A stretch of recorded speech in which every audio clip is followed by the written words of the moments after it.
Okay, guys, here we are, episode 6 of the Dirty Right Rear podcast. And as you guys know, myself, I spent 5 days down at the Tulsa Shootout. Jeremy come down for I was only there 2 days. 2 days. Yeah. Pretty wore out, a lot of racing, 9 o'clock in the morning or 8 o'clock in the morning some days till Right. 10, 11, whenever they shut it down. And That's why, the 2 days I was there, man, I got my racing fixed, dude. I've been there, well, not for the shootout, but I've been in Chili Bowl the whole time, and you're wore out afterwards. it was rough. I mean, I'm still struggling a little bit, but good time as always, man. We had some really good racing going on.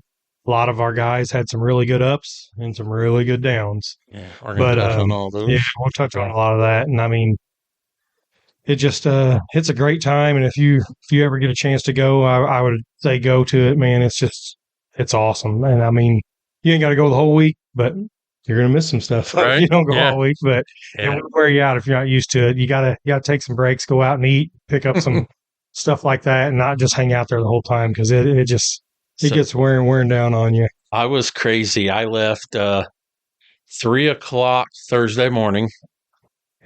Got down there right at 9 a.m. It was about 9:15. I think the first E-Main was on the track, and then I left out Friday at 7:30, right as they started the track rework before the non-wing or the outlaw qualifiers, which I kind of kicked myself for. I already told the wife next year I'll do the 2 days. I don't care to be there. I don't care to miss Saturday and watch from home, but I'm not leaving Friday night. I'm staying. Like, I'm doing it different next year. Yeah, that's definitely the day that's all the confrontation and all the commotion, man. It's just, it's good. But yeah, I was there Monday before practice, and we actually did leave Saturday. A whole bunch of us did end up leaving, and I even looked in the stands. Yeah. There was a ton of people left because all the weather that came in was going through Missouri. A lot of people that didn't make the show.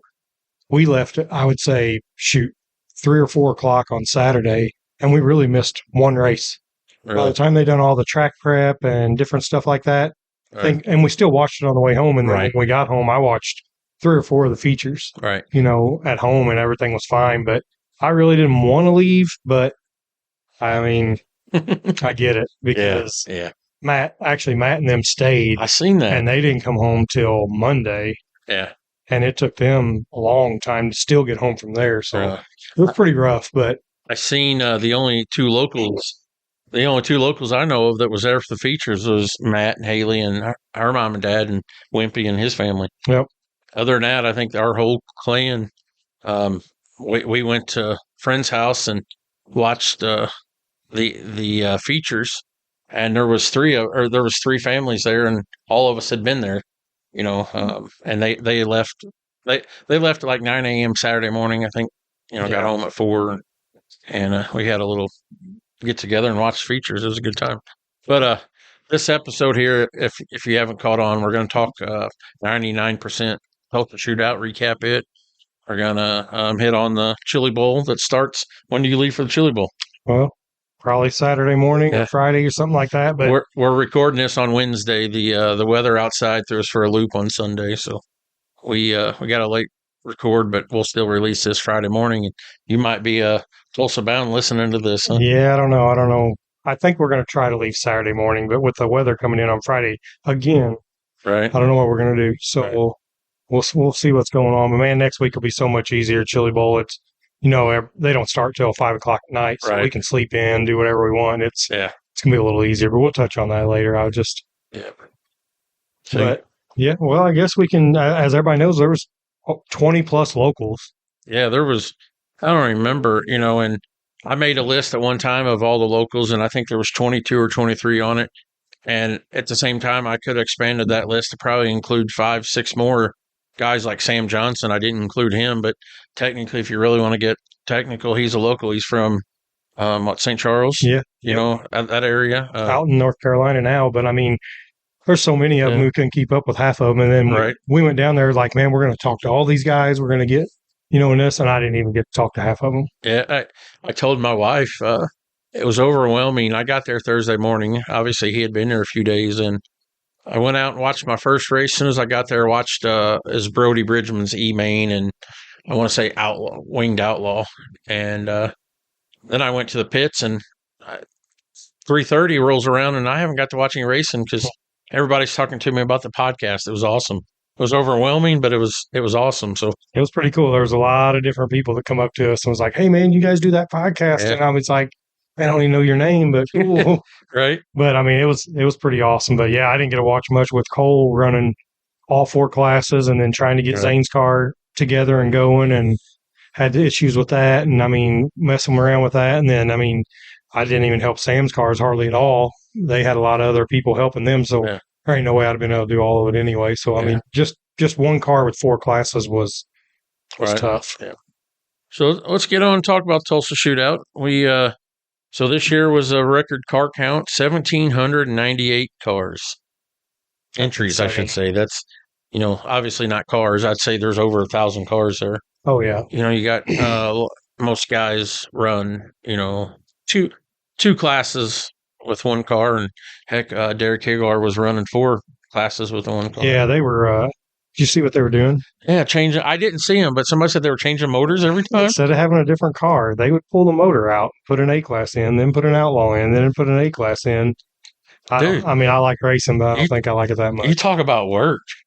Yeah, that was a little much. And then, I seen RTJ, he run a A-class motor in non-wing Outlaw.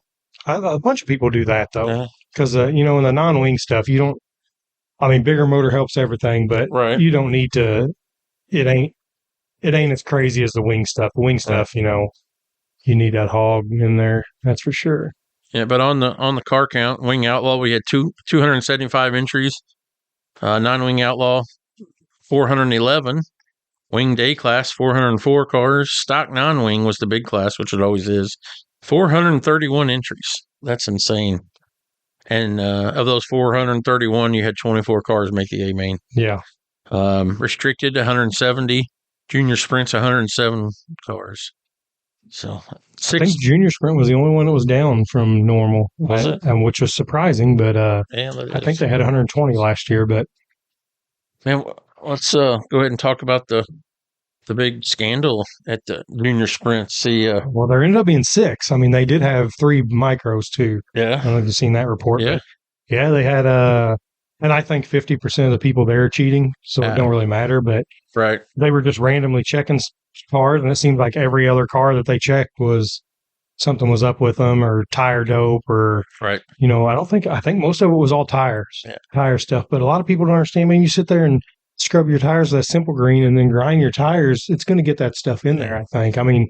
I can't say much. We clean a lot of our stuff with some detergent and different stuff just to get the red clay and everything off of it. But I think guys get a little more.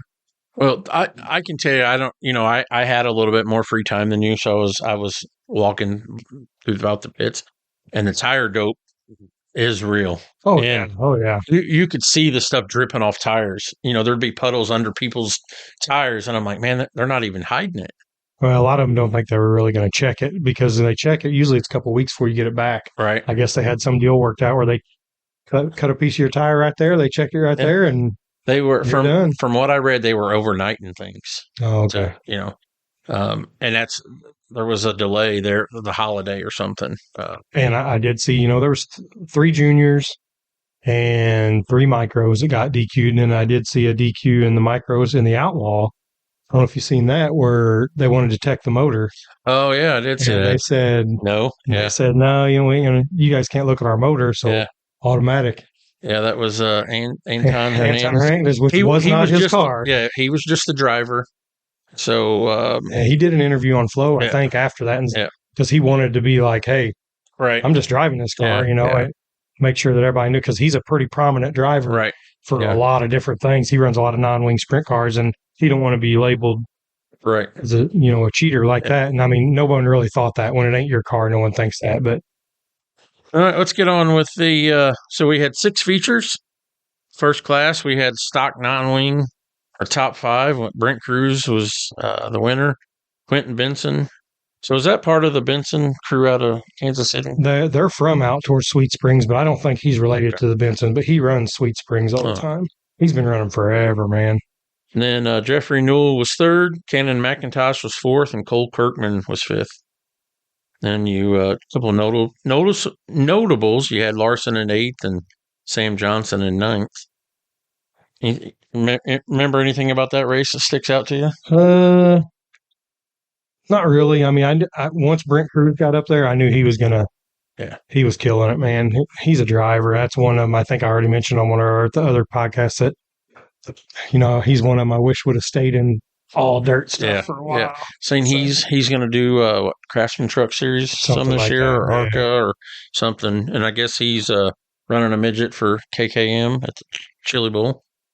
Yeah, which we got to remember talking about that. Did you see that lineup? 16 cars. How do you do that? Right? Yeah.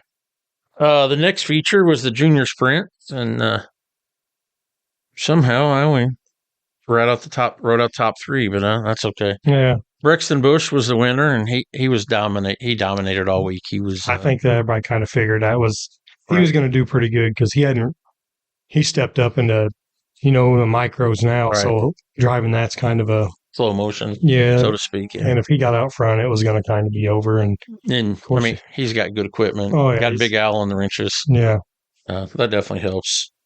And then two people I didn't know. Jax Whitmer was second, and Gage Peel was third. Which Gage Peel, I think that is a brand new Hyper Junior Sprint. So this is their first year debut and all that, and so that's a big deal for them for the Junior Sprint program. Wing Outlaw class. This was a good one. You had Larson winning, Emerson Axum second, Jason Persley third, Thomas Koonsman fourth, and TJ Smith fifth. That was pretty awesome. But man, Axum was just on it all week, dude. So I was kind of hoping he'd pick away some of those guys because he was really hammered down all week. And I mean, you knew Larson was going to either be there or not be there. You didn't really know, and then he ended up being there. Right. I remember on our last podcast, I asked, how many A mains does Larson make, and Brian popped off 4 immediately, and I think Larson did make all 4, didn't he? I don't really even know. I said 0. And it was, he won 2 drillers. Yep. Did he win 2? 2. 2, and then almost won. Yeah, almost won the third one. So he had a good shootout. Notable in that race, you had C. Bell finish in 9th, which kind of surprised me. I figured he'd actually do better than that. Yeah, I did. I thought the same thing. The restricted micros, we had they kept calling her a he on the broadcast. I seen that, and my buddy Donnie Burrows from I don't really know where he's from. He's from Potosi, but he was from maybe Colorado area he raced out of, and then he's Kansas, but he's in the Army. And he gets a race, and he met me down there for a couple of days. But I guess a couple of years ago when we kind of helped him, she was parked next to him, and she was a beast. And then when I seen a message, I was like, "Man, did you see that?" She's like, I knew it. She's a beast, man." And I said, "That's cool." I go, I was thinking that was that girl you parked next to, and he goes, "Oh yeah, that's her." And she's come a long way, man. So that was pretty cool to see that. Yeah. And she's just a regular team person, no fancy this and that. I mean, got great stuff, of course, but. Right. Nothing like she's a part of a big old. Yeah. She's a family team. Yep. Yeah. No high dollar backers.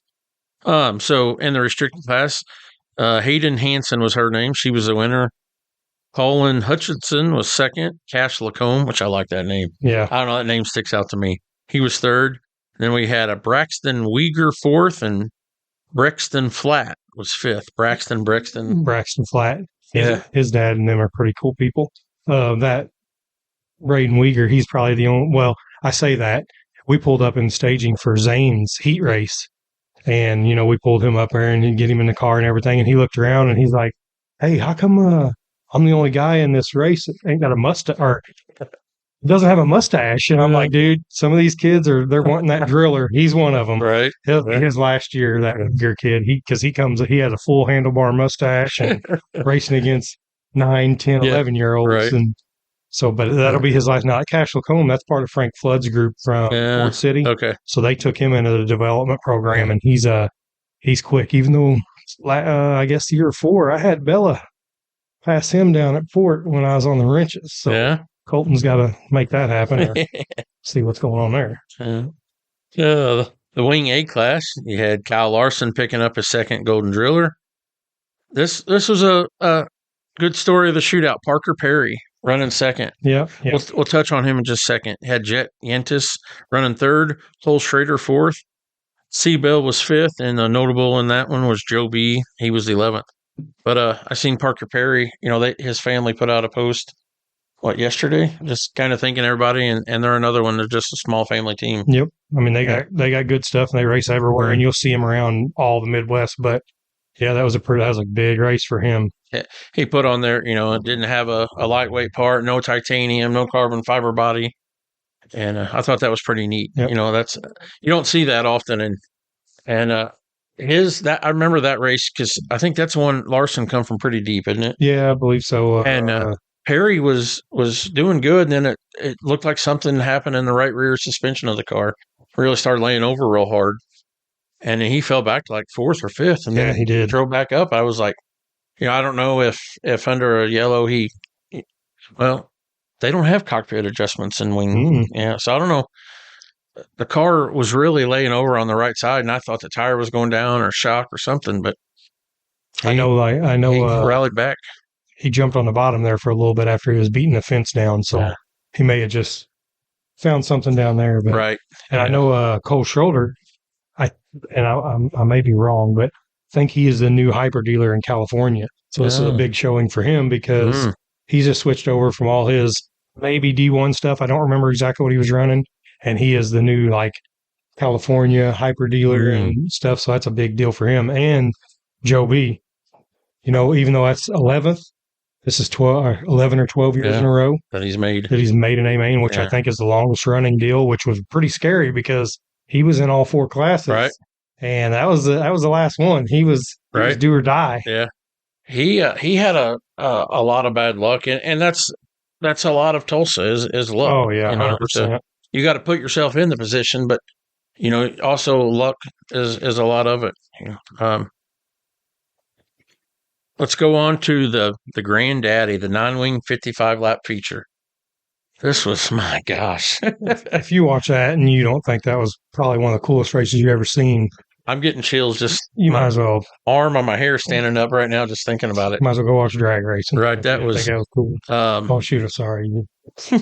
You drag race. Yeah, that's all right. You had C. Bell winning, Kyle Larson second, Emerson Axum third, RTJ was fourth, and KJ Snow was fifth. And that 5 is insane. Right? I mean, that's insane. Right.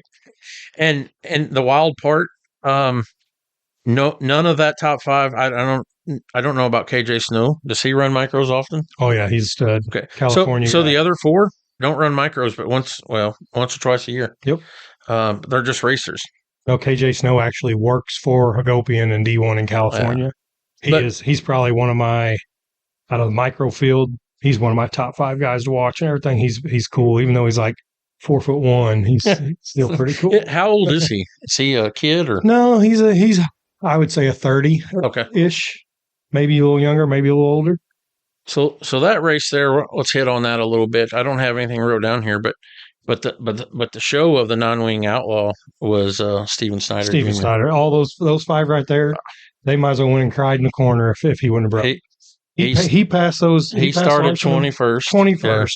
Yeah. And within a handful of laps, he's in 10th. Yeah. Then after that, he's battling for the lead, and then he passes those guys for the lead and checked out. I mean, half a lap ahead of him in one lap. Right. One lap. Yeah. And he was gone. Yeah. And then he could have slowed down, but he was just, that's the way he drives, man. Yeah. He's on it. And if those 5 right there are lucky that didn't happen. No doubt. He was checked out. He was going up, pounding the cushion, and, his car couldn't, tire couldn't handle it. He was, I guess, the difference, Larson was going in on the right front, and that was taking some of the blow instead of the right rear. Yeah. And I think Larson was kind of railing the cushion. He was going in with the cushion in the middle of his car where he would drive there. Snyder was just hitting it and bouncing off. Oh, man. Shit was just flying up in the stands. It was so fun to watch, though, man. Oh, God, that was insane. Yeah, that was and Steven Snyder won everything you could possibly think of in micro world, and he made $100,000 last year racing micros. And he's never won the Tulsa Shootout. Isn't that wild? You seen him sitting there in the infield, devastated. Yeah. But, I mean, He don't care. He'll come back again and do it all over again. I'll say, yeah, I don't think he would have changed it. But man, coming from 21st, and that drive was just incredible, man. The way he was picking them off and passing people, and the sliders he was throwing, it was unreal. Bell and Larson like they were just lap cars, right. That race, you had Bell starting on the front row. I don't remember where Larson started. He started 12th, something like that. I think 11th or 12th.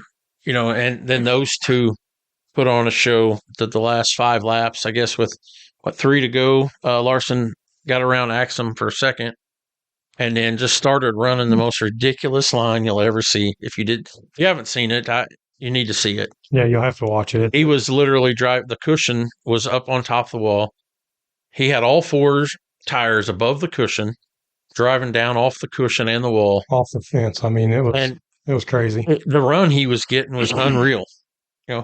I will say he was one mishap from just being wadded up in the fence. And I kept waiting for it because how many times have we seen that with Larson? He will crash. I mean, he wins a lot, but he crashes a lot too. And I'm like, if he crashes, it's going to be spectacular. Oh, it's going to be bad. It was going to be, but he didn't. No. And he ran Seabell down. And actually, so Seabell started protecting, throwing the sliding himself and the last lap. And Larson actually went in on the bottom, going in 3 and 4 and just coasted around the bottom and actually was ahead of Bell coming out of turn 4, coming to the checker. And then Bell had the momentum on the high side. And then seeing Victory Lane, Larson, I hate running second. Yeah. And then Seabell, thank you, Joe Gibbs. That was cool. I like Larson. He said every time he went up there, he seen the Kid Rowdies over there in the corner. Yeah.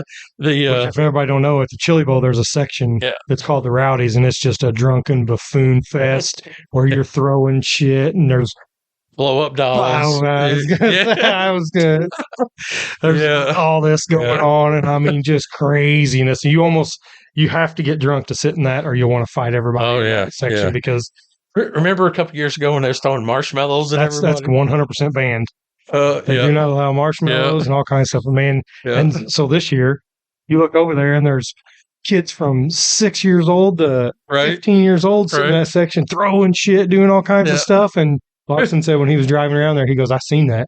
Yeah, the toddler rowdies. Yep. Yeah, and I think it was his Wing A feature. He was leading, and they told him to go to the high side because somebody was coming on the top. And he thanked them, I was like, that was pretty cool. He's like, I don't know if they're telling me the right way or not, but I'm doing it. Yep.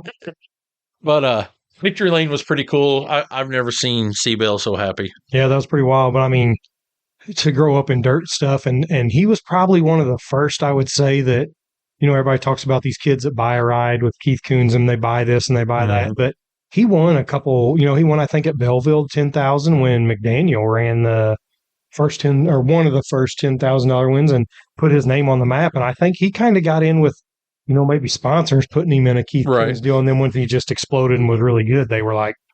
See, the thing with Bell, I know some friends of ours are pretty good friends with him. They watched him, kind of climb the ranks, and, he didn't come from money. No. Any ride he's had, I can't say any ride, but I know like the KKM stuff, he didn't have the money to pay for that. He didn't have sponsors, but they quickly came to him. He's ran a run before too.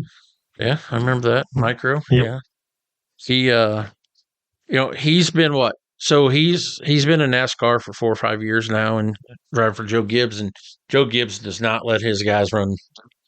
And then his grandson Ty wanted to run Chili Bowl this year, so he agreed to lift that ban, and.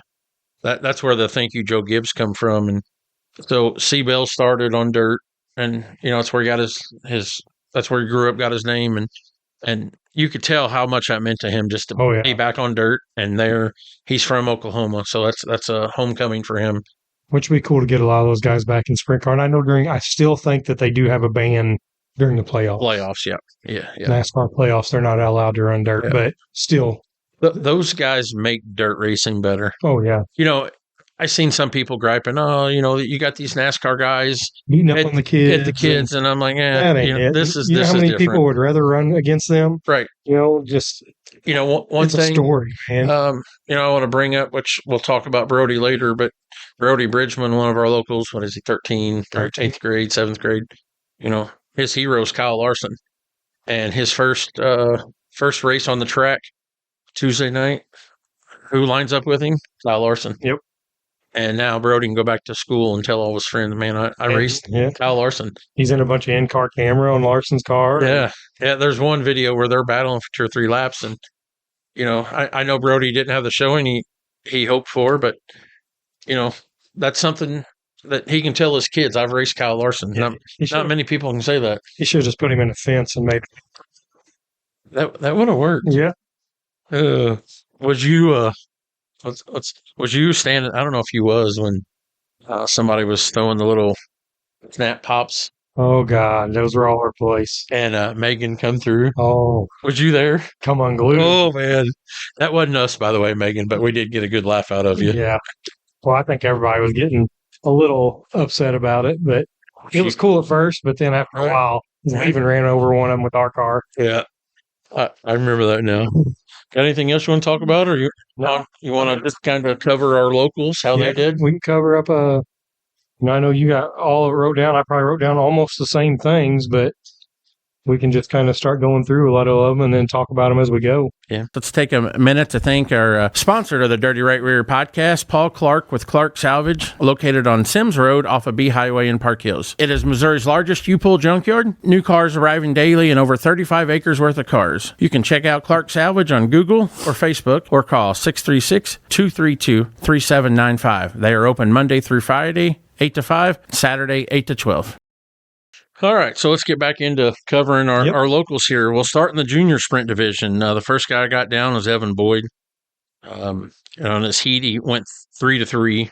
Qualifier 9th to 4th. He had a heck of a qualifier run. That's a good run. And a lot of people don't understand before we kind of jump into it. When we say like qualifiers or B mains or C mains, if we even mention you're in a qualifier, that's a big deal. Right. Qualifier. Getting into the qualifier out of your heat race is the goal. And if you can do it once or whatever, how many times, that's a huge deal to get into that, because once you get into those C's and D's, top 2 only go on. Right. So if you get in a qualifier, you're automatically in a B main, and the better you can finish in the qualifier, the farther up in the B, and the top 2 make it the LCQ, and half of the LCQ almost makes it to the show. But if we mention you're in a qualifier, or we mention any of these people that are in a qualifier, they had a good showing. Yeah.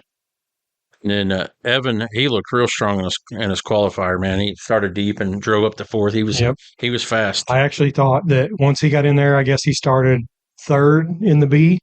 Yeah, he started 3rd, yeah. And I thought, man, because he's a quick little dude. So, I mean, once he got into that third spot, I'm like, he's going to sneak under that guy and be in 2nd. And I said, he's the chance to make the show right there. It was a pretty, I was saying 80% chance to make the show. And then they just kind of got all boggled up, and it's just a mess. And then like 3rd, 4th, and 5th was just all right there, all over each other, and 1st and 2nd kind of were gone, and he ended up 5th. Yeah. So, but I mean, still great run. I mean, to be in the qualifier, make it to the B out of there, start that far up. I mean, another one that you get you're super high because you make the qualifier, and then kind of bummed out at the end. But then once you're going home, you're like, still a good deal.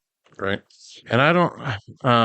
Next, we'll go on to, is that Coleman? Coleman. That's the bulldozer. Yeah, I don't know. I only wrote his heat. I put him on it. All right, he goes 3rd to 7th in the heat. He was in his brand new car, so he's and you got to know Cohen. He just wants to go out there and rip it like he's going to rip the fence down. He can be at a normal race or racing in the field, and he don't care what it is. He's just going to rip it down and go all over the place. And he's out there having fun. He's still pretty young.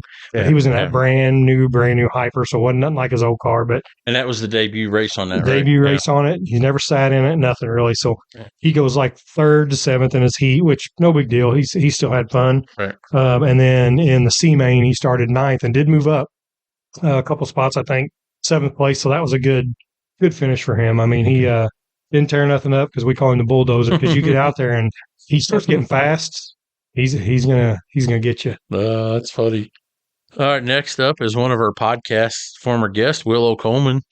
Heat race. Again, she was debuting she was debuting a new car, and this was the very first. The practice session didn't really tell us nothing, and Matt was working on it. So heat race, he kind of just left it, and she started first, and I really thought, man, she'd just take off, and they just had another debauchery. All of them kind of just got together, and then she ended up in third for a little bit, and I think she fell back to fourth and ended up finishing fourth, which was, I was hoping she would get in a qualifier because I knew she could. Once you get a little more time with her, she does progress and get used to it. But then she did get in a C main, started first, and she did win. So she got her a C main win, got her an interview on Flow. She got her an interview on Flow, which was pretty cool, and that was really neat. And another thing I was telling Jeremy, he hadn't got to see it.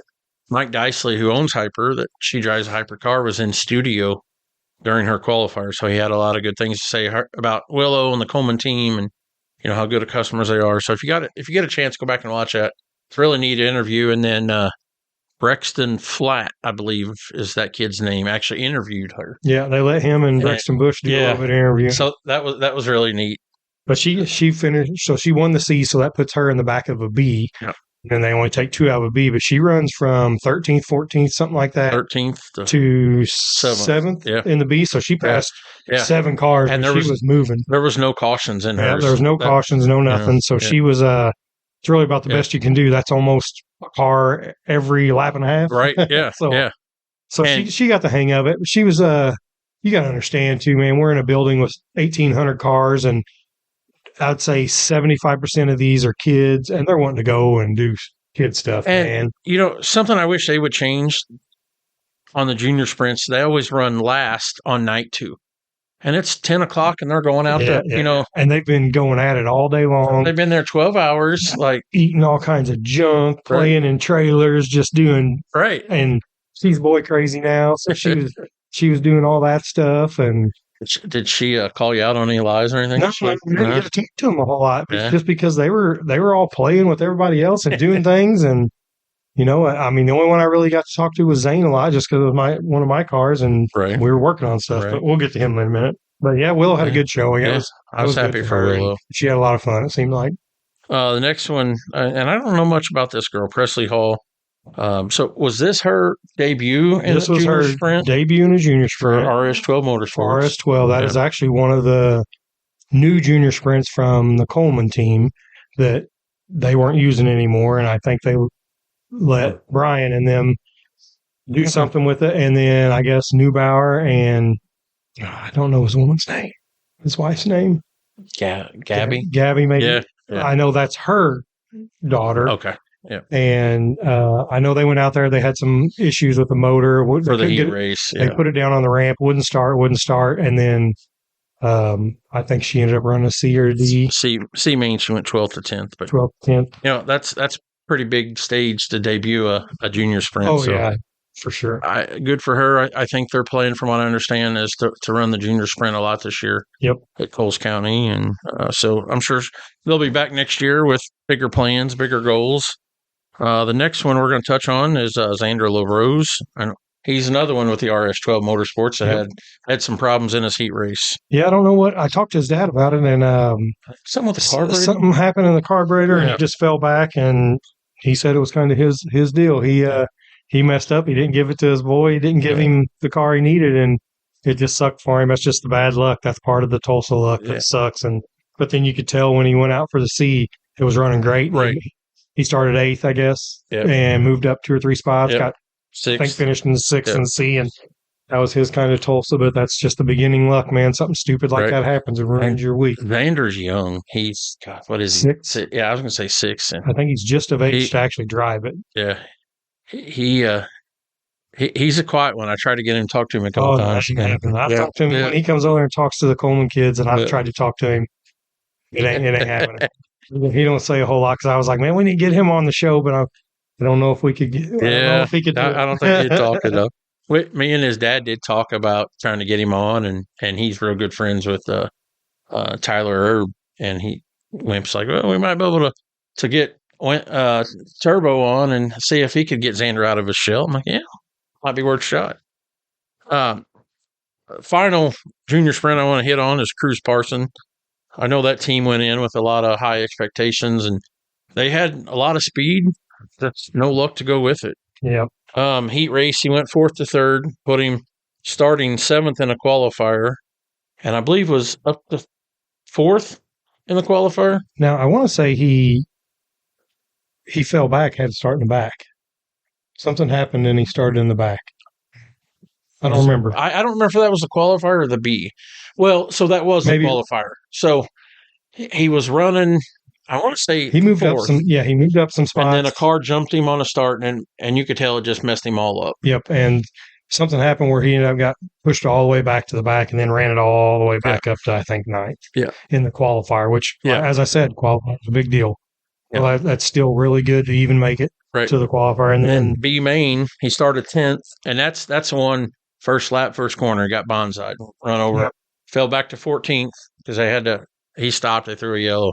He relined 14th and drove back up to 7th. Yep. You know, he still good running. He had speed. I know he was pretty bummed and upset, but you know, once everybody drives home, they think about it a little different. They realize that it was still a pretty good show. Yeah. We'll move on to the restricted micros. We had Bella Coleman, and in her heat race, she went 3rd to 3rd. She made a qualifier. Yep. 9th to 8th, and then B main 6th to 9th. Yep. You want to talk about her? I didn't get to see her run at all. Well, sure. I mean, her heat race, they all kind of finished where they started. I wasn't really much. And then our qualifier, she got one car, nothing really big in that. A lot of times it does suck. I think they use the restrictor as the buffer class because they'll redo the track before the restrictor. Right.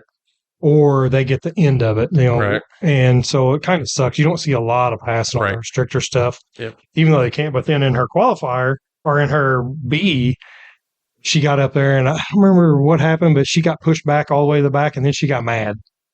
And she started running, and she ripped the middle and the top and passed 2 or 3 cars and ran like she always does. Yeah. I don't know why. I guess she just gets in a little bit of a funk. She's got to get mad. And she got to get fired up, and and she did race out of the hyper trailer, so they we all didn't get to talk to her and do as much as like we used to or we really like to, but I always like pumping her up and talking to her and stuff, and it's hard to do that with her when she her car ain't around and stuff, but those guys take care of her a little bit, and so she was down there with all those guys, and once she gets back in our realm of stuff, I think she'll get back into the racing stuff real hard because she was really on a good high there.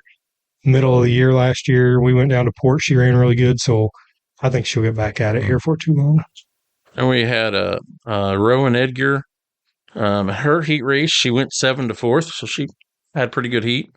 Qualifier 5th to 6th, and the B main 5th to 6th. So she didn't miss out on a whole lot. Yeah, still same thing. Made qualifier. That's a good deal. Yeah. I was really dumbfounded with their whole. They ran the same car in like a whole bunch of classes. So, oh really? Yeah, I think that was the same car she ran on the Outlaw and something else. And I don't know if they just pulled the plate out, retuned it. I didn't get to watch hardly any of that, and they weren't parked like super close to us, so I didn't get to see it. But yeah, she had the same car, and I guarantee she wasn't running the same motor or the same setup as in the restrictor as the Outlaw. Obviously, she would have went straight to the back. But they did something. They had to have something quick to change it all or do something because I noticed she ran the same car. What? I'll let you talk about Zane. I know he had a rough one. Yeah, he didn't even get to maybe half a lap. We get down there and take the car out, start it up. Everything's great, and go down there for practice. And this really threw us for a loop. But if everybody knows, you go down the ramp on the side of the track and you make a 90-degree right-hand turn. And these kids have such a problem shifting into their gears. And Zane just started this year, and shifting was one of his issues. And he goes out there and he kills it. Well, then he's trying to start it, and it's just jumping, and he's shifting into different gears. And finally, he gets all nervous and scared, and he pulls in the infield.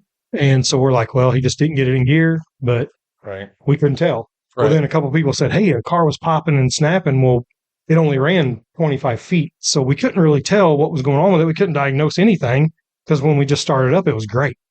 It sounded awesome. Right. So we asked him. And this is the same car. You didn't do anything to it nothing in the last to race. Yeah. He's been running running freaking awesome, won 3 or 4 features. I mean, killing it. We done everything right. Billy starts it, cleaned everything, got everything going. I mean, total maintenance like we were supposed to do and everything. And then it just wouldn't run. So then we go out for, I guess, his heat, and it just starts cutting out. He pulls in the infield. So we're like, well, that sucks. Well, then he goes out for the C, and we put new fuel pump, cleaned all the lines, done a bunch of stuff. And I mean, he done about half a corner, and it ran awesome. And we were like, oh my gosh. And then right when he got on the back straightaway, started doing it again. Yeah.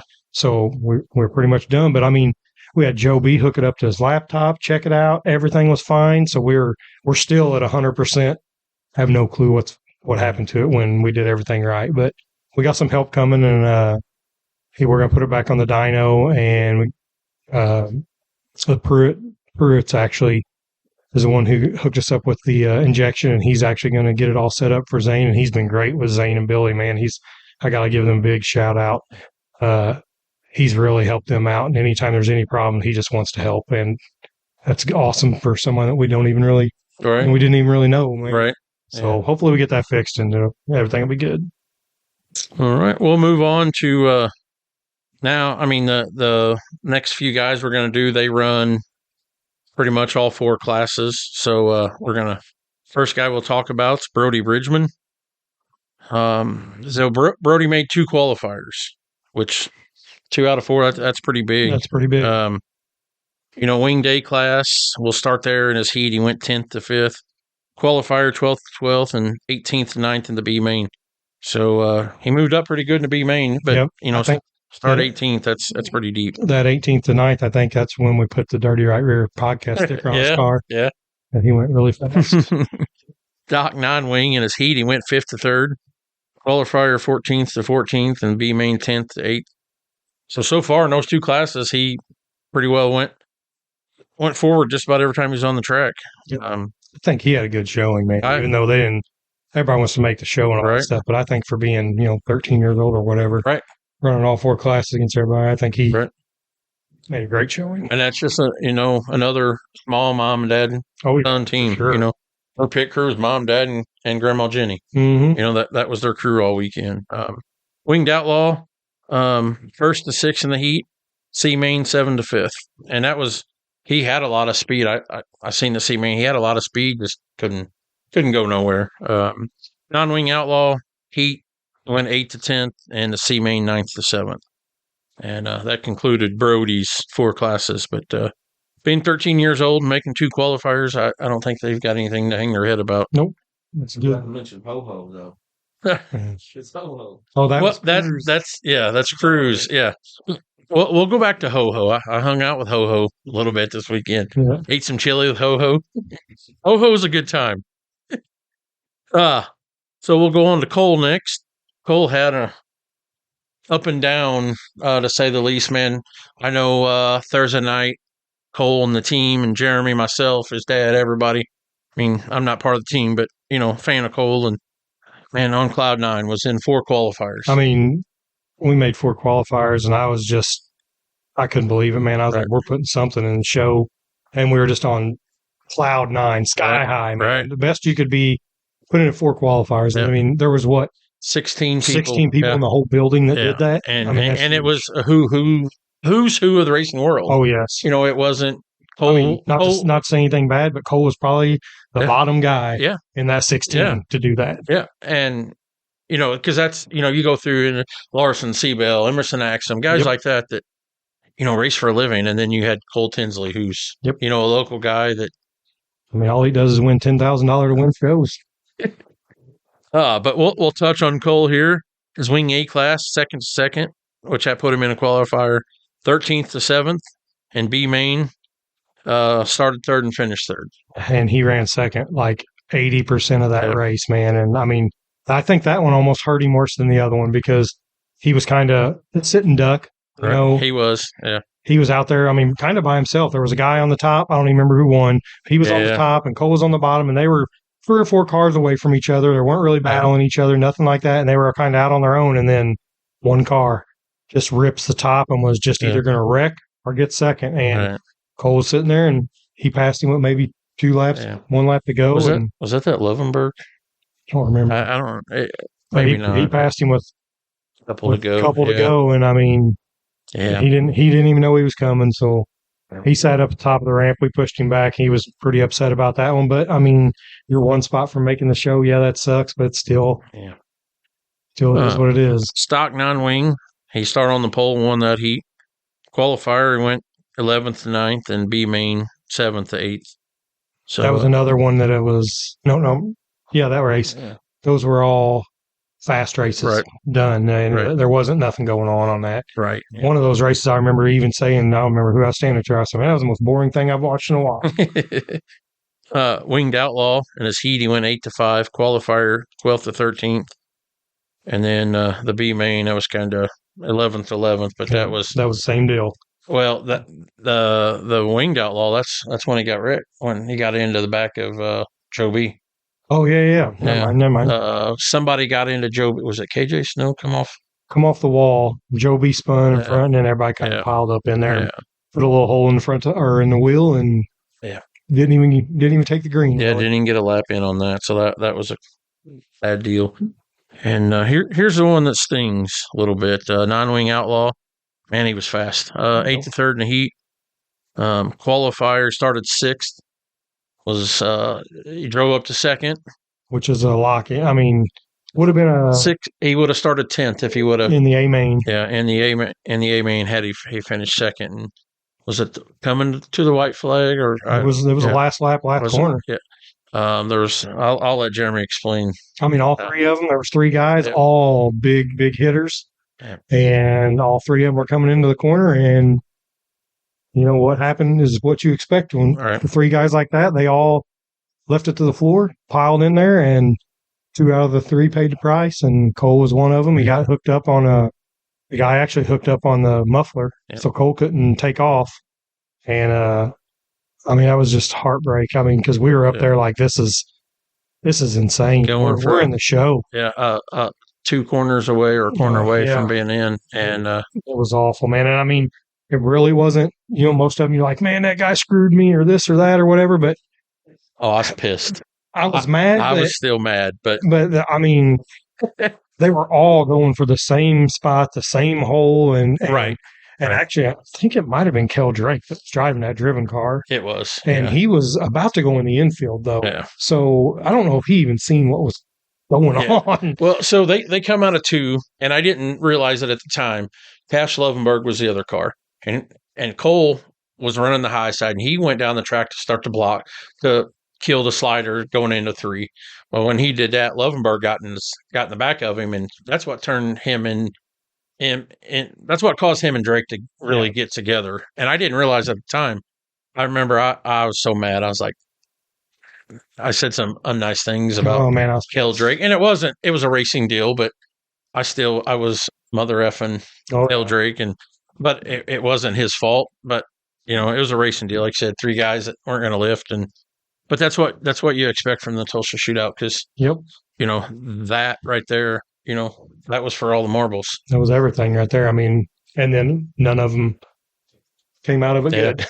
So that sucked. But and then in Cole's B main in that class, he 9th to 6th, and that was a decent race too. But I mean, you're not gonna. I mean, you ain't gonna in that B main. It was like a feature anywhere else for $5,000. So I mean, and you know, like Cole Canning said, I know. Hopefully, with time, he realized, you know, he made 4 qualifiers, and oh god, out of our whole group, I'm going to say that was the dominating performance. Not just because I'm involved with it, but I mean, 4 qualifiers, 4 classes, 16 guys in the whole building did it. Right? Come on, yeah, You got to be cool with that, and I mean, that just shows that that car and Cole, I mean, they have every right to be there. Right. You know, they're. Yeah. You know, people might be like, oh, man, they got lucky or done this. You don't make 4 of them. Right. You know, it's just, he's meant to be there. So,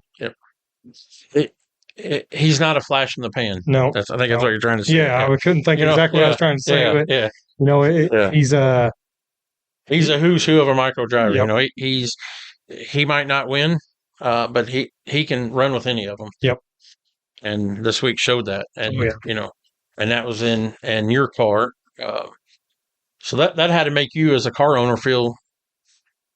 Well, I guess really it's not your car now. Well, Sam, we got a different deal going with it, but Sam he has his own stuff. Still, he does his own thing, so I take care of it and do whatever and all this stuff. But me and Sam still consider it our kind of team car. Right. So had to make you guys feel good. Oh, make all the blood, sweat, tears, money, all that worth it. It was awesome. Yeah, you didn't put it in the show, but you know that you've got the speed and can run with any of them. And that was a brand new car. He's never sat in that car. Oh, really? That was brand new. That was the one we put together over the winter. It was Sam had it in his garage, and it's still a year-old car, but it was a frame. And I told him, I said, "Hey, man, we can't just let that frame sit there. What do you want to do?" And he goes, "Just tell Cole put it together and do whatever he wants." And so it's kind of the way we rolled with it and put together a nice piece. Which I want to talk a little bit about. I got Sam to cover too, but this weekend is the first time I was ever around Sam. I knew who he was. I'd met him a time or two, but never talked to him. But I enjoyed hanging around him and his family and team. And they got a cool thing going there. Oh, so. And now you see why I'm when I get all sentimental about Bella's car down at the hyper trailer. Well, I was walking. I'm like, what's Bella's car doing down here with Snyder's car? I'm like, now you see why, because it's a family, but it's not a family, and right. And you know me, so I don't have. I have a family, but I don't have a super big family, and I don't have I don't have no brother or sister. I don't have any of this, and I'm not around kids and stuff. So now you see where I come from when I'm all right. Like those are your kids. I can say I'll fight for them out there. So I tell them every time we get out on the track, you do whatever you want, and I'll deal with it when you come through the pits. It was a fun time. So no, it's a good time, and now they've got everything rolling pretty good now, and it's gonna be even better next year, I think. We'll move on to Joe B. Miller. I know for Joe B. standards, he had I guess you'd say a disappointing, shootout. Yeah. For him, wing A class 7th to 3rd in the heat. Backtrack. He made all 4 qualifiers. He was another one. Made 1 A main. Qualifier in wing A class 5th to 4th. The B main, he 2nd to 1st, which put him in the LCQ, where they took the top 8 to the feature. He started 7th and finished 6th. And then in the A main, 22nd to 1st. But I remember after he won his B main, and that put him in the LCQ, they interviewed him, and whoever the guy was interviewing, I don't remember who it was now, said he got out and, was rolling his eyes, and, just he had a good week, but no results to show for it. Yeah. Well, when you go from 24th in the A main one year and win it, right? What else can you do? Right. Yeah. But to win 2 of them, right? Yeah. Stock non-wing heat. He went 10 to 3rd. Qualifier 2 to 7th. I don't remember what happened there. And then B main 5th to 7th. He didn't have a real good luck there. Winged outlaw heat race 8th to 2nd. So he was sitting pretty. Yep. Qualifier, so he was one of the top point getters. Qualifier went 4th to 10th. That was the spin out deal in the front straightaway with Cole and all of them, right? No, that was a B main, wasn't it? Or no? Yeah, that was a qualifier. Yep. So yeah, that's right. Because that's when KJ Snow started 3rd. Yep. So that, that was over before he ever got going. And then started 6th in the B main in that class, ran up to 4th. Non-wing outlaw started 6th in the heat, ran up to 4th. Qualifier 4 to 2. And B main started 12th and finished 9th. So went forward in all those, and just said a lot of the Tulsa Shootouts luck, and he didn't have much of it. Yeah, still made the A main, so ain't going to be up to his standards, but still everybody else will be living the dream to do that. Oh yeah, for sure. We'll move on to Josh Fisher, another local guy. He only run 2 classes. He run the outlaw stuff.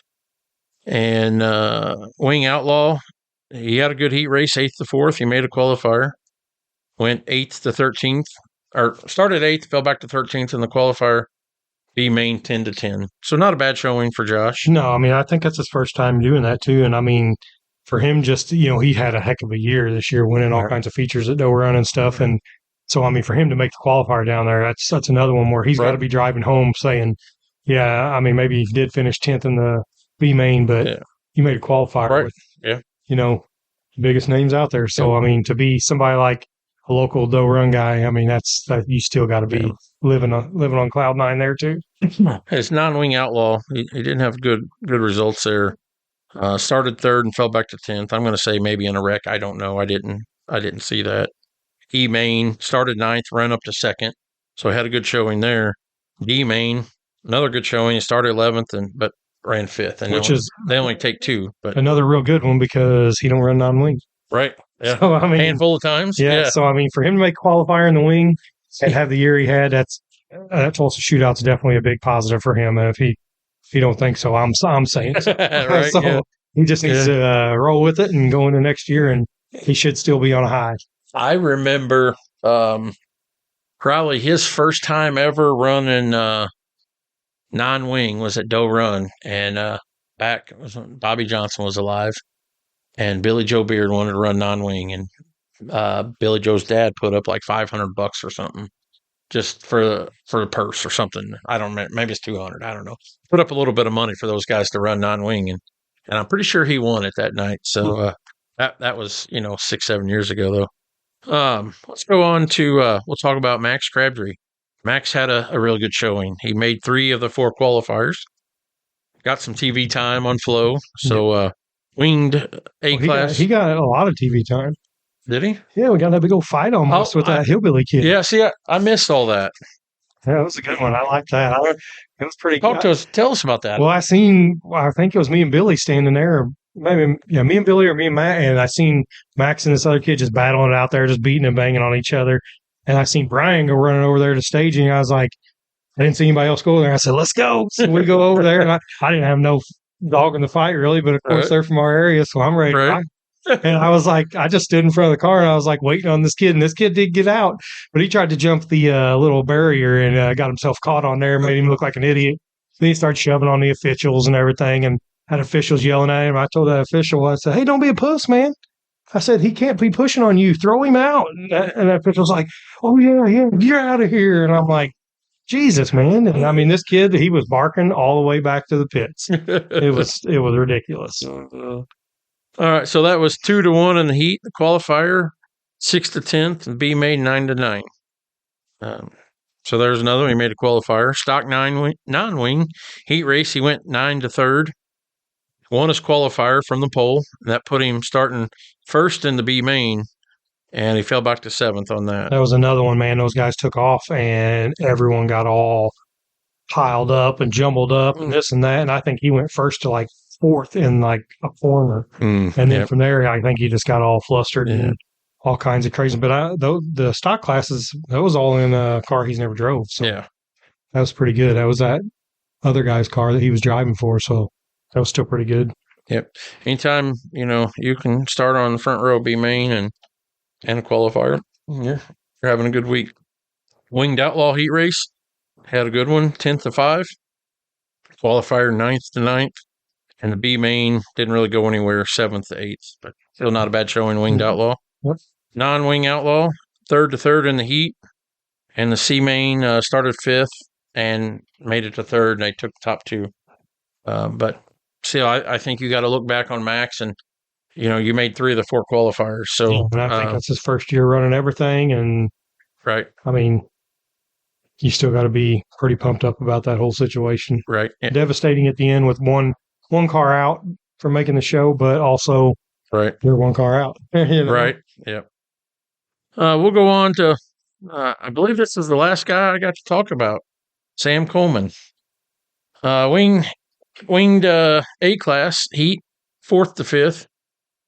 D main 1st-11th. So he didn't have good luck in the wing A-class. When going down there, he was like, man, what should be my goal? What should be my goal? And I go, if you could like make a B main maybe or something like that. I mean, because this is his first year ever driving anything. Yeah. So I said that'd be pretty good. And then for what he did, which I'll let you go ahead and finish the rest of them. he shocked me. I'm not going to lie. Some of his driving. Non-wing stock heat, 3rd to 2nd. Qualifier 13th to 12th, and B main 10th to 11th. So there you go. He made a qualifier, and a B main, and he doesn't have a whole lot of laps and a micro. I mean, 0. I mean, I know he's had a mod light that he's raced last couple of years. Mm-hmm. He's had a micro, but how many nights does he really have in a micro? He don't have a ton of nights, and this year was total chaos. With all the kids running and everything, he just jumps in the car and really don't have time to do nothing. So right. This was the first time he's got to chill out and actually race. So, I mean, it shows. Right. Winged Outlaw heat, he went 9 to 6. Let's see. He should have made a top 2 or something in the C. Yeah. So, okay. I don't know why I wrote that, but yeah, C main. He started 2nd, finished 2nd, so he transferred to the B main, and Winged Outlaw and went 14th or 11th in the B main. So, yep. That's 2 B mains and a qualifier. Yeah. And then non-wing heat, didn't have a good result there. 2nd to 9th in the heat. In the E main, he went 9th to 7th. So Sam made 1 qualifier, 2 B mains. Yep. Which is cool to make it out of a C. I know it's a C main, but you make it out of it. It's kind of cool. And I know we had a couple other guys too. We didn't really kind of hit on. There was like 20 something. Yeah, we couldn't do everybody, unfortunately. We tried to talk about everyone. I wanted to go talk to a handful of people, and I remember that Jax Moy we talked about. I wanted to go talk to them or something, and I'd never even seen them, and I didn't get to go over there. But I did see he ran restrictor, and in his he goes 5 to 6, and he was in the C and just went 3rd to 3rd. But I didn't get to watch it, didn't get to do nothing. But I wanted to mention it since we've already talked about him and everything. But I wanted to go talk to him and stuff. But man, my week was insane. There were so many local people down there that it was overwhelming. Because I had high hopes of taking pictures of all the locals and doing interviews, and I got some pictures, and then it was all said and done. I did 1 interview. Yeah. And I just, Yeah, because I do know there was too much to do. Mueller ran. I think he won a heat because he was in Cole's heat. They started 1st and 2nd, and they were just hammer down, both of them, 1st, 2nd. That's the way they finished. And then I think that car he drives for, the 91 Liam. Yeah. I don't know how he really did. I didn't get a follow up on a lot of that, but I know they were Conrad Minor kid was there. Yep, he was there. I didn't see the minor in the restrictor. Yeah, I don't remember. Was they only running the junior? I don't know what they were there. I didn't look at it. Oh, I got a Dalton Clary. He's not a local, but I got to talk to him because he's my buddy. He ran his junior sprint. He goes 6th to 4th, so he makes qualifier in junior sprint, but he had a little bad luck, goes 8th to 9th in the qualifier, and then the B goes 10th, runs up to 7th. So, which he's kind of moved up from that class. They just put him in an RS12 car, so he was kind of, just ready to run the restrictor. And restrictor, he went, I guess, 7th, and then in the C main, he goes 4th to 3rd. But I gotta bring him up just because he's my buddy now. And is he mad at you? No, he's cool. Okay. He's cool. And I can talk to his dad a bunch too. So he knew that was all bull crap. Willow. Oh, Willow. She didn't let you tell no lies though. She was on you, man. She was a hoot. But I think that's going to wrap up our coverage of our recap of the Tulsa Shootout. You got anybody else you want to talk about? I think that's about all the guys I got, man. I mean, and just, like I said, if you really want to see some racing and get some money's worth, you can go to the Shootout and pretty much be raced out by the end of the week or whatever. Man, but also, like, all the food's good. Man, they got some good food. You didn't get no ice cream or anything? I didn't eat a single thing from there. Holy crap. I mean, when I go to Tulsa, you know what I eat? Whataburger. Yeah. I mean, we had that 2 or 3 different times, but when you're there 6, 7 days. Well, I was only there 2. Okay. And I'll tell you what, man, my hotel was downtown Tulsa, and there was it had to be original Whataburger. And if that would have been my first experience, I never would go back.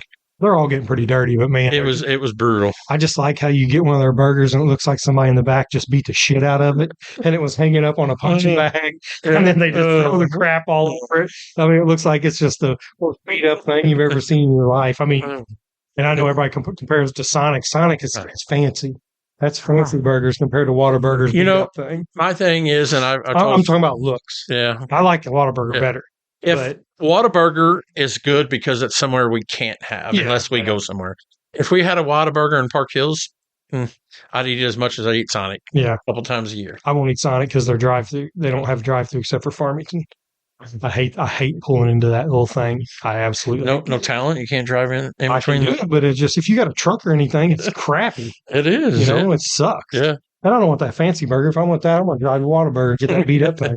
But we ate there a couple of times. We ate Panda Express, of course, because it was right there next to it. But man, if you want to go down there and get you a steak, we ate Saltgrass. How was that? Oh, God, dude. It's insane. Was it expensive? Yeah, it's a normal $30 steak. I mean, it ain't a $20, $18 steak, but it's well worth it, man. It's so good. But yeah, we ate that. But I mean, thing that gets me there is the ice cream. They got a little ice cream shack, and the kids usually kill me on it, but I kept telling them it was closed, and they're they were doing labor negotiations, so they couldn't open. And every time the kids come up when I was sitting there with the Coleman clan, every time they come up. Brody or Zane or Bella or whichever one it was. All I seen them have was Dippin' Dots. Yeah, that's next to the ice cream. Okay, I get the old twist. So. All right, but everything there, like their cheesesteaks is good, but everything is $15. You get a burger, fries, $15, chicken strips, $15. Right. So it is expensive to eat there, but it's still. Yeah, that's why I bought a lot to drink, but I didn't buy any food at all. Which if you go down there, like I don't know what we're doing next week because I got to talk to Cole, but like Jamie, Sam's brother, which by the way was insane help. I don't know if you would know him if I would point him out. Kind of bald-headed dude that was working on everything, washing tires. Yeah, okay. I wondered who that guy was. He wouldn't have been in there. Sam wasn't racing. Okay. There ain't no way. He was pushing cars, doing everything. But he made like walking tacos one day, sloppy joes one day. I mean, all kinds of stuff. And man, if he wouldn't have been there this year, that would have sucked because he took care of it a lot. Yeah, I didn't know who that guy was, and I didn't ask. That's Sam's brother, and he comes here and there to the races and everything. And he came last year, but I mean, this year he was in it to win it, man. I didn't touch any of Sam's stuff really at all, just because we worked on a front axle here and there. But man, he killed it. It was awesome. But yeah, the food down there is great. All that kind of stuff. I will say the bathrooms are rough. I was gonna say, how are the bathrooms? Dude, I mean, it's a regular bathroom. You walk in, there's 10 urinals and 4 or 5 stalls. But I mean, by like Wednesday, dude, you walk out, you got pink eye. It's so bad. So bad. You just walk in there and you think there's just poop particles flying everywhere. It's so nasty. And I know that there's thousands and thousands of people there, and it's just constantly getting ran over and everything. But, and the thing I just can't deal with, and I mean, I poop in Johnny's at work. So, I mean, it's rough. But, like, you're waiting in line in the bathroom. I mean, the urinals are wide open, but there's only 3 or 4 of the regular ones. So when you got to take a poop, you're waiting in line. So you're walking like next to the guy that comes out. I mean, do you high five him? I mean, what do you do? Because you're sitting there, sit down, you're like, oh, it's warm. I've never thought of it like that before. It's so gross. It just grosses me out, dude. I'm just like, I mean, I got to put all kinds of stuff on there, or I'll even hover or do something. But then you don't want to blow the back out of the toilet when you're hovering and stuff. But I mean, it's so disgusting to sit on some other man's warm ass toilet. Are you one that puts when they have the seat covers? I'll do a lot. I put a lot of stuff down on it because. Do you put toilet paper down? Oh yeah. Oh boy. Yeah. See, I don't care, I guess. See, but I mean, I don't know. It's just like, you might as well just both pull your pants down and just bang asses up against each other. Because that's how warm it is. And just you look at the guy when you're going out and you're going in, you're looking at him and I mean, it's so gross, man. I don't know. I never thought of it like that. Oh, so. I think about it every time because I'm thinking if I'm the guy walking out, I'm like, yeah. But then if I'm walking in, I'm like, the guy got me. Gave me the old warm seat. But it's just stinky and I don't think there's any way to fix it, but I don't like the urinal things. It's no flushing.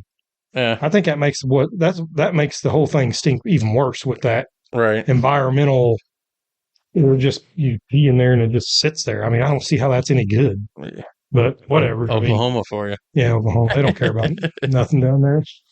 Let's wrap up our coverage on the Tulsa Shootout. We'll talk a little bit about the Chili Bowl, but first let's take a moment to thank our sponsor. Let's take a minute to thank our sponsor of the Dirty Right Rear podcast, Paul Clark with Clarks Salvage, located on Sims Road off of B Highway in Park Hills. It is Missouri's largest U-Pull junkyard. New cars arriving daily and over 35 acres worth of cars. You can check out Clarks Salvage on Google or Facebook or call 636-232-3795. They are open Monday through Friday, 8 to 5, Saturday, 8 to 12. All right, let's wrap up our coverage here. We'll talk a little bit about the Chili Bowl coming up. Yep. So when you're leaving Thursday, Friday, Saturday, something like that? Our main plan is to leave Saturday morning. It was just going to be me, Cole, and Denny, and drive down there. And we're going to, if weather allows and all the different stuff, Cole's going to test at Port City. Yep. Just to get some seat time in the car. I don't know if that's going to happen, but it does look like Tulsa is going to be 40, 50 degrees. So I don't think they're doing what we're doing. But now I think Cole said Joe B and them are going to try to leave maybe Thursday. So Cole might try to go with them, but he don't want to miss work. And so we're kind of up in limbo on what's going to happen. But we're still going to leave Saturday one way or another, just either me and Denny or me, Denny, and Cole or whatever, and then meet those guys down there Saturday. And testing will be Saturday, and then I guess Sunday will be practice. Yep. And he'll get I think they get 2 or 3 sessions. I don't remember. I think they get 2 sessions. So, I mean, he'll get a little bit of time in it, but maybe it'd be nice to have a couple hours. Right, yeah. Then we got Joe B runs on Monday and Cole runs on Wednesday. Yep, and I forgot I was going to write down, Tyler Robbins. It was just on our show. I think I got him on here because I got a rundown somewhere. Maybe I think I got him, but I got a rundown of some of the names. Tyler runs Thursday. Okay. Yeah. One thing I thought was pretty cool, and I met Chris Lewis this past week. He introduced himself and thanked me for us thanking him. Mentioned him on the podcast for sponsoring and all that. And that's Lewis Trucking. And one thing I thought was pretty cool, I asked him, I said, what's your goals? He's like, I have absolutely zero expectations. He said, I'm going to make that known to Cole is, how you do is not going to affect anything. He said, you're here for an experience, no expectations. I thought that was pretty cool. And that's what I told everybody. I've only been around him a little bit, and every time I have, he always seemed a really nice guy, always hangs out, seems pretty cool. And then I talk to him more down there, of course, and stuff like that. But I kind of figured that would be the way. He just wanted to make sure Cole could get into it. And I mean, of course, running a midget's really, really expensive. So, I mean, to have an opportunity like that's pretty big deal. That's why I wasn't really even going to go to Chili Bowl. And then, this may be the only time Cole ever does it. Right. And he's kind of my driver right now. So you got to go and support him. I'm going to go. Yeah. And I mean, I have fun with him. And I know that BJ probably can't go. I don't know. He's trying, but, UPS is a little more stricter. You'll have a way better time if BJ can't go. We had a pretty good time this week because he yelled at us like every 5 minutes. But I kind of egged it on, when I seen the race was up for Cole to get out there and Cole wasn't ready yet, I'd be like, hey, BJ, and I just kind of poked the bear a little bit and get it all going. But it was pretty fun. But he's fun to poke sometimes. It's awesome. It's great. I hope he gets to go just because, like I said, this may be the only time it ever happens. Right. Yeah. And I mean, if maybe he'll just take off Wednesday, drive down there, drive all the way back, and go to work. Yeah. Crazier things have happened. Yep. But we'll highlight. We got 5 nights or 6 nights, but we'll highlight Monday. We got some of the heavy hitters, notables. Got Kyle Larson, Nick Hoffman, Shane Golovic, Gary Taylor, Daniel Adler, which he's another. That's why I had him on my list. He's a local guy. He's out of St. Louis. Cut his teeth at Dill Run in Farmington, and he's got to stop doing. I'm friends with him on Facebook, and I used to talk to them all the time when we race micros and stuff. But he's got to stop doing all that. CrossFit, man. I mean, I know that stuff looks okay for you, but man, it hurts my ankles. I mean, I don't do it. It hurts my ankles and my feet and everything. When I see these guys doing all this crap, he does it. I mean, he's hardcore. Yeah, he's all about it. I got Joe B. Miller running on Monday, Cannon McIntosh, Kyle Bellum, which Kyle, he's from Nixa, Missouri, but he runs Farmington sprint car several times a year. And he's a guy I met when I was traveling Mark Shershkin And so I consider Kyle Bellum a local, even if he is 4 hours away. But you got Tanner Carrick running, and also the Race of Champions will be Monday. I don't know what that field is yet. I don't think they list it yet. Yeah, I haven't seen it. And then Tuesday, you got Brad Sweet running, Zach Dom, T-Mez, Clinton Boyles. Boy, Clinton. Yeah, we didn't talk about Man, he seems like a nice dude, but hey, bud. He made some enemies at the shootout, didn't he? I'm thinking 90% of the people at the shootout don't like him now. Right. And I know, he's a flow guy, and they kept trying to make excuses for him. He drove like a donkey. He did. That's all there is to it. And they did say one thing that I will give him. They said he doesn't get to race much, so when he does, he goes all out. So that's the only okay thing I'm going to say about it. Other than that, he hit everybody. He definitely did. And who was it that they got into it? He got into it with. Wasn't that Pursley? Was it? I can't remember. And he said all week, and they're like, "What was that all about?" And he's like, "He's been driving like that all week." And everyone's seen it. Everybody knew. So I mean, it wasn't just a. I mean, he was getting results, but it was brutal. Back to Tuesday. Sorry about that. But keep rolling. Yeah, we got Gordy Gundaker, RTJ, Hank Davis, Colton Hardy. Hardy? Yeah, Colton Hardy's running Tuesday. Look, I talked to him all week. I didn't know nothing about it. Kevin Thomas Jr., Kaylee Bryson, Buddy Kofoid, and Ty Gibbs. So I don't know how Ty will do. I don't know if he's got much dirt experience, but I think it's just a fun factor that everybody else is doing. Right, yeah. Hey, he needs to keep doing it. That way everybody else can keep running dirt. Wednesday's a heavy hitter. Yeah, Cole Tinsley. He's in for a tough, dude. This field. Got slamming Sammy Swindell. I want to see. He's done. If Cole don't make show, I want him to feed Sammy a right rear. I don't even know if Sammy will be up in the mix to even get a right rear. JJ Yaley, Jason McDougal, Mitchell Moles, Toby Copeland, Tanner Holmes, Steven Snyder Jr., Corey Day, Cole Tinsley. That guy? Yeah. Blake Hahn, Emerson Axum, Jerry Coons Jr., Dason Pursley, and Kel Drake. Just to name a few. And that's a feature. I mean, that's 16 of your 24 A main cars right there. That's crazy. We're going to Thursday. You got Spencer Baston, Carter Sarf, Colton Cottle. Well, that might be Shane Cottle. I don't remember. I just wrote Cottle. Yeah. Jeffrey Newell, Brady Bacon, Casey Schumann, Tyler Robbins. I think we know him. Yeah. CJ Leary, Jacob Denny, C. Bell, Frank Flood, Ryan Bernal, Tanner Thorson, and Chris Wyndham. So another tough night. No night at the Silly Bowl's easy. Friday, we got Kyle Steffens, which Kyle's showed a little interest in coming on the podcast with us. So we might try to reach out to him sometime, get him on. Andrew Felker, Darren Pittman, Tyler Courtney, Ace McCarthy, Logan Seavey, Chase McDermott, Kyle Busch, Daniel Robinson. That's a good time. Yeah, Ryan Timms, Ricky Stenhouse, and Michael Pickens. Try to avoid Daniel Robinson as much as possible. You're not going to party with him? No, can't. No. I don't know. There's only a handful of select few that can do that. Can't hang with him? No, not a chance. So, yeah, the Chili Bowl will start Monday, and then we'll wrap up Saturday. And I don't know that so you'll be home Sunday. I'll be home Sunday. I don't know that we're going to do a podcast next week, so this might be it for it might be 2 weeks after today before we do one. We'll revamp some stuff, and hopefully we can get one of our guys to kind of do pretty good. Maybe we'll bring somebody and just do another week show or something like that. But, we'll see what we got going on. Then we're going to try to turn our focus on to all the local people. All the local promoters. Well, we're going to try to get, I know Daryl is in. Tommy, hey, he just, if anybody knows him, reach out to him. We've already reached out to him, and he don't return anything. So, well, he said he would come on. And then I've sent him a couple messages since then, and can't get a hold of him. So is whatever. It's just going to be really hard to do a local podcast without a local track. Yeah. And I really don't want to give any local credit if we can't get a little local track.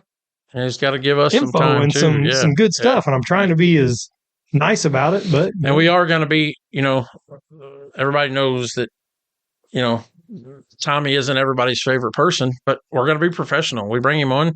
I want to talk about it, and I got some ideas, not for him to do his track or anything. Yeah. I got some ideas I personally want to do at the track because he's having a couple new classes that he's got going on, and I want to do something cool.